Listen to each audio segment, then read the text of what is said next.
दोस्तों, जब बच्चे पूछते हैं कि पापा या भैया पैसे पेड़ में उगते हैं क्या, या बच्चे पूछते हैं कि पापा पैसे कहाँ से आते हैं, तो अक्सर हम हंसकर टाल देते हैं। लेकिन ये छोटा सा सवाल उनके पूरे फाइनेंशियल सोच की डायरेक्शन बदल सकता है। अगर आज हम उन्हें सही तरीके से पैसों की इंपॉर्टेंस नहीं सिखाई, तो कल वो जिंदगी भर पैसों के पीछे भागते रहेंगे, पैसे उनके पीछे नहीं। नमस्कार दोस्तों, मैं हूँ सीए सुधांशु सिन्हा और आज हम बात करेंगे how to teach kids about money. दोस्तों, स्कूल्स में साइंस, मैथ, हिस्ट्री सब पढ़ाया जाता है, पर फाइनेंशियल एजुकेशन जीरो। रिजल्ट क्या होता है कि जब वो बच्चे बड़े होते हैं, सैलरी उनकी आती है, उस समय सेविंग्स और इन्वेस्टमेंट का इम्पोर्टेंस नहीं समझ पाते हैं। इसलिए आज हम सीखेंगे कि बच्चों को सही तरीके से पैसों के बारे में कैसे सिखाएं।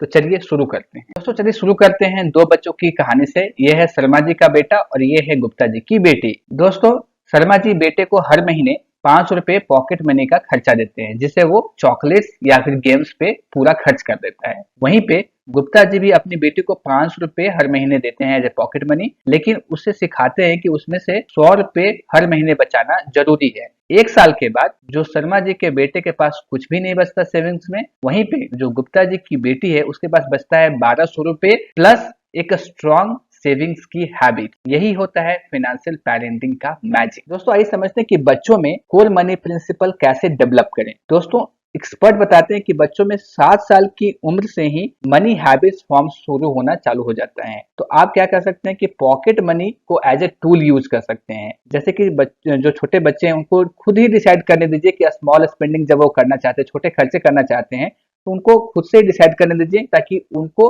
बजट की जो स्किल्स होती है नेचुरली उनमें ग्रो हो पाए। दूसरा कि उनको नीड और वांट में डिफरेंस बताइए, जैसे कि टॉयज और स्कूल बुक्स। टॉयज उनका डिजायर हो सकता है, वांट्स हो सकता है, जबकि स्कूल बुक्स उनके लिए नीड्स है। जब वो डिफरेंस समझेंगे तो खुद ही डिसाइड कर पाएंगे कि उनके लिए क्या जरूरत की चीजें, क्या डिजायर्स वाली चीजें हैं। एक बहुत ही पॉपुलर मेथड लोग यूज करते हैं दोस्तों, वो है 3 जार मेथड। इसमें क्या करते हैं कि 1 जार स्पेंडिंग के लिए रखते हैं, दूसरा सेविंग्स के लिए और तीसरा गिविंग के लिए। फॉर एग्जाम्पल के लिए आप 3 जार बनाकर रख लीजिए घर में। जब बच्चे को कोई भी खर्च करना है तो उसको बोलिए कि उस खर्च वाले पैसे को स्पेंडिंग वाले जार में डाले। दूसरा, जब भी वो सेविंग्स के लिए पैसे आपको दे, कोई भी खर्चे के लिए वो बचाता है, तो उसको सेविंग्स वाले में इकट्ठा कीजिए। और कभी भी और किसी और की हेल्प करने के लिए पैसे इकट्ठा कर रहा है या दान करने के लिए इकट्ठा कर रहा है, उसको गिविंग्स वाले बॉक्स में आप इकट्ठा कीजिए, ताकि बच्चों में पूरा क्लियरिटी हो कि उसने जो खर्च करना है वो स्पेंडिंग वाले में है, उसे जो बचाया है उसको सेविंग्स वाले में है, और गिविंग वाले से बच्चे में जेनरसिटी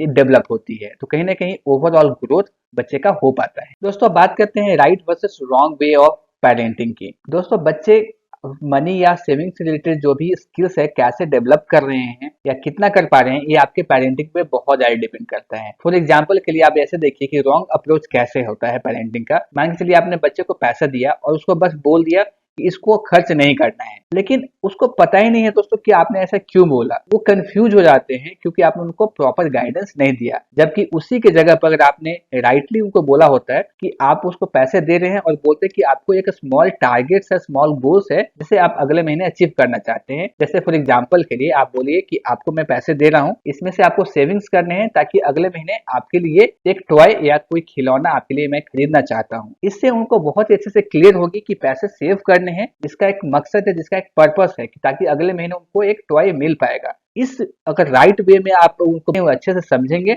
और खुद से सेविंग करना स्टार्ट कर पाएंगे, और इससे जो बच्चा होता है दोस्तों, एक डिलेड ग्रेटिफिकेशन का जो स्किल है वो सीख पाता है।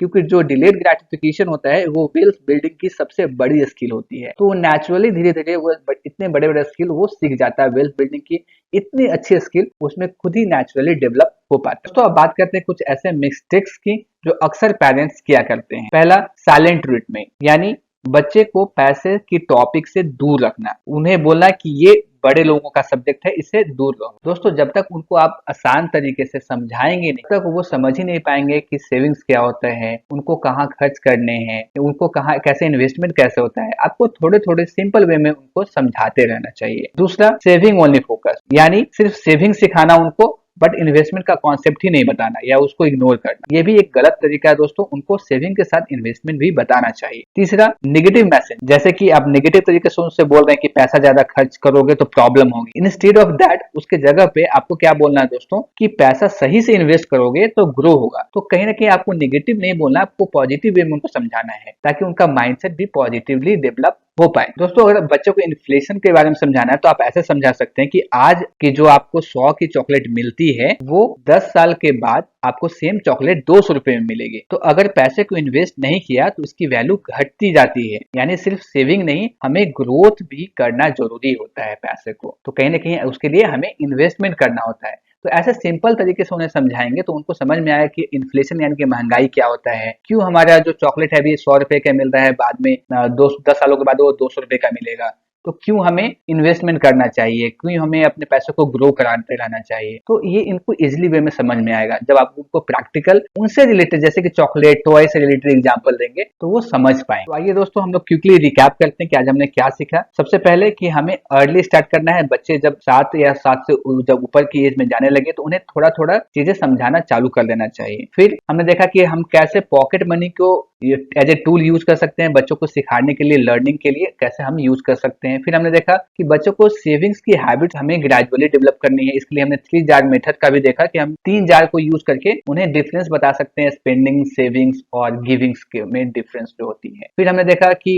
हमें नीड और वांट में कैसे डिफरेंस बताना है। उसमें हमने एग्जांपल देखा था कि अगर टॉय है हमारा वांट है, अगर आप खिलौना परचेज करना चाहते हैं तो आपका डिजायर है, जबकि बुक्स अगर उनको चाहिए तो वो उनकी नीड्स है। तो ऐसे ऐसे एग्जाम्पल की वे में आप समझाएंगे तो बहुत ही इजिली वो समझ पाएंगे। दोस्तों याद रखिए कि अगर आज आप ये स्टेप स्टार्ट कर देंगे तो कल आपके बच्चे सिर्फ पैसे कमाने वाले नहीं बल्कि पैसा समझने और उसे बढ़ाने वाले। दोस्तों मेरी पर्सनल रिकमेंडेशन है कि आप अपने बच्चे को फाइनेंशियल लिटरेसी का सबसे ग्रेटेस्ट गिफ्ट दीजिए, क्योंकि ये किसी भी एक्सपेंसिव या किसी भी महंगी से महंगी टॉय से ज्यादा वैल्यूएबल है। दोस्तों आप मुझे कमेंट करके अपना एक्सपीरियंस शेयर कीजिए कि आप अपने किड्स को, अपने बच्चे को पैसे के बारे में कैसे सिखाते हैं, क्योंकि हो सकता है कि आपकी स्टोरी अदर पेरेंट्स को इंस्पायर करे। दोस्तों अगर ये वीडियो आपको यूजफुल लगा हो तो आप इसे लाइक, शेयर और चैनल को सब्सक्राइब करना ना भूलें। थैंक यू सो मच दोस्तों।